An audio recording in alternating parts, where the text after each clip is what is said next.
one thing is for sure, that England will not be handing out any new caps or otherwise on their proposed tour of New Zealand. That was cancelled overnight. Just to read the ECB statement, or to give you an overview of it, it's pretty long, 3 pages long. Long-standing commitment to tour Pakistan as part of the Future Tours programme in 2022. That's the men's side. They agreed to play 2 additional T20 World Cup warm-up games in Pakistan in October, and a short women's tour. That women's tour, which would include 2 T20 internationals, double headers with the men, and also 3 one-day internationals as a build-up for their 2022 World Cup campaign. They have reluctantly, it says, decided to withdraw. This page here is perhaps the most significant one, so I'll give it a read. The mental and physical well-being of our players and support staff remains our highest priority, and this is even more critical given the times we are currently living in. We know that there are increasing concerns about travelling to the region, and believe that going ahead will add further pressure to a playing group who have already coped with a long period of operating in restricted COVID environments. There is added complexity for our men's T20 squad. We believe that touring under these conditions will not be ideal preparation for the ICC Men's T20 World Cup, where performing well remains a top priority. It goes on to say that they understand the decision will be a significant disappointment to the PCB, which is perhaps the understatement of the morning, who've worked tirelessly to host the return of international cricket in their country.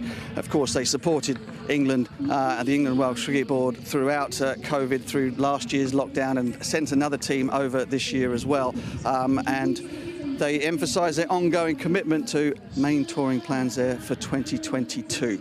Right, where to start? The schedule would have been a 2-match T20 series, both men's and women's. So there would have been double headers, both in Rawalpindi, 13th and 14th of October, and then that 3-match ODI series. The women's team have never, ever toured Pakistan. I mean, neither of you two will have played cricket there. So it was it would have been an historic trip for them. It is no longer happening. Having read through that statement, particularly the parts around mental health concerns, the parts for the men teams about it not being preparation for the World T20, what do you make of all of that? There's a lot to unpick in that statement. I think the key thing that's standing out is that statement is nothing to do with security issues or concerns. That is around player fatigue and maybe player power that's going on in the background. That is applying pressure. That sounds like the players do not want to go for various reasons. I appreciate we are in the middle of a pandemic, but in the scheme of the big picture of cricket, that's not really in the spirit of cricket. And you think of what Pakistan did for us, and I say England, in the middle of a pandemic, they went from a low-risk area to the highest risk, had to quarantine through horrendous, with no vaccine program, because we were under concerns around broadcast issues. And now I suppose we flip it around where they need this to keep the lifeblood of Pakistan cricket and international cricket back at home. And I feel that we could have returned the favour. 4 days in and out. I've been on tours to Bangladesh where you had to deal with security, and the security can be, they close roads, they close hotels, you have armed guards all over you. 4 days, I think they could have managed. So I think that statement sums it up. It's not about the security concerns.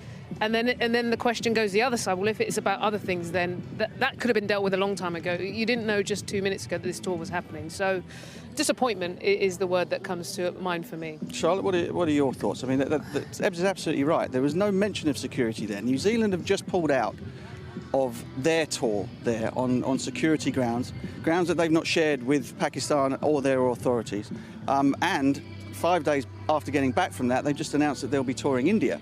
I mean, what have you made of the whole thing? It's extraordinary, isn't it? It is, and it's very disappointing. This was a historic tour for the England women to go to Pakistan. We've never been there before.